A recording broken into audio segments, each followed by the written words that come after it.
So now the question is how we can find this matrix exponent. The first that we realize that it's easy to find for diagonal matrix. So if A is diagonal matrix, A1 and so on, AN, then to find the exponent is easy. This matrix is just e to the A1t and so on, e to the ANT on the main diagonal. So the second thing that we can say, since e to the AT is a series, we can try to consider matrices which have 0 starting from some power. So these matrices are called nilpotent matrices. So if A is such that A to the k is 0 for some k, integer k, then A is called nilpotent matrix. So this is a definition. And for such matrix, we can also find the exponent in quite easy way. So the exponent now is an infinite series, a finite series, a finite sum. So this is E, the identity matrix I, plus AT plus A squared T squared over 2 factorial plus, and if A is nilpotent with k is the smallest such that A to the k is 0, then the last term here will be k minus 1.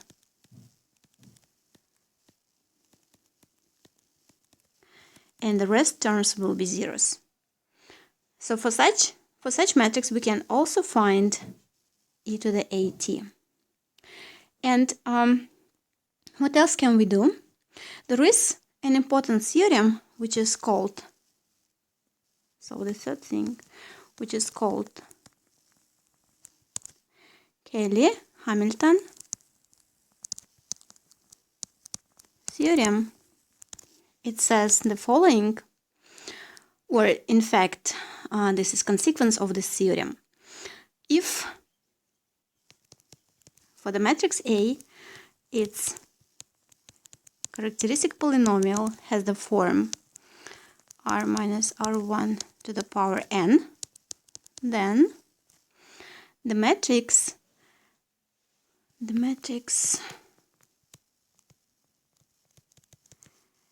A minus Ri is nilpotent, sorry, R1 I is nilpotent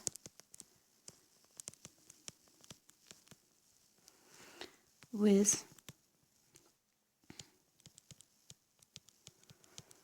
to the power n is 0. And this we can use to find e to the AT.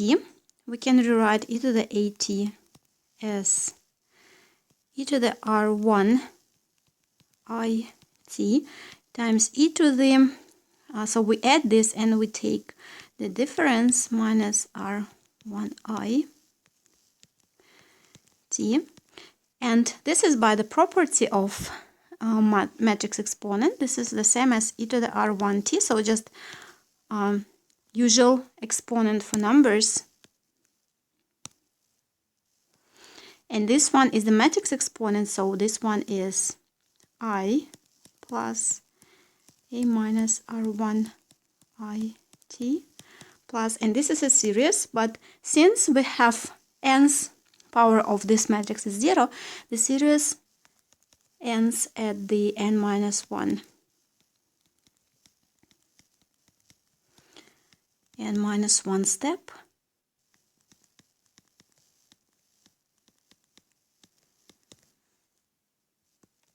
Like this.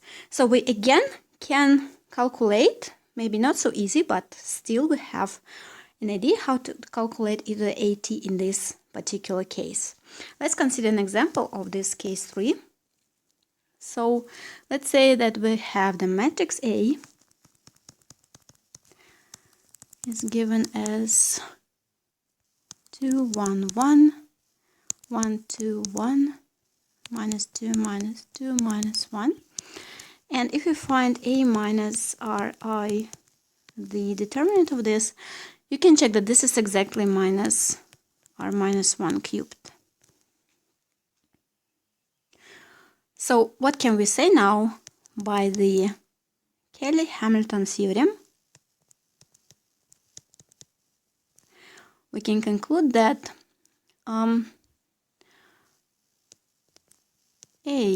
so r is 1 now, right? So a minus I to the power 3 is 0. So to find matrix exponent, this is the same as e to the r1. r1 is 1 now in our case. So e to the t and e times e to the a minus I t. And this is e to the t times the matrix I plus a minus I t plus a minus I squared t squared over 2 squared, and the rest terms are zeros because the third power is 0. So to find matrix exponent, what we need to find this matrix and this matrix.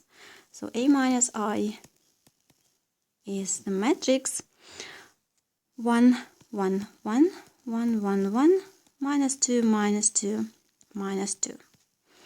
And a minus I squared, this is the product of these two of the same matrices, 1, 1, 1, 1, 1, 1, minus 2, minus 2, minus 2, times the same matrix.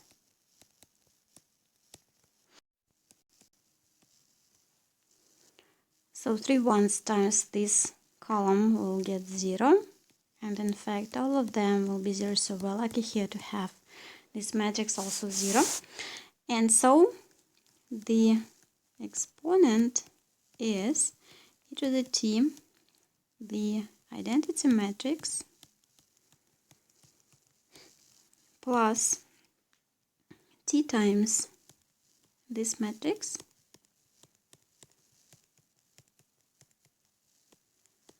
so if we combine them, we'll get e to the t, and here we get 1 plus t,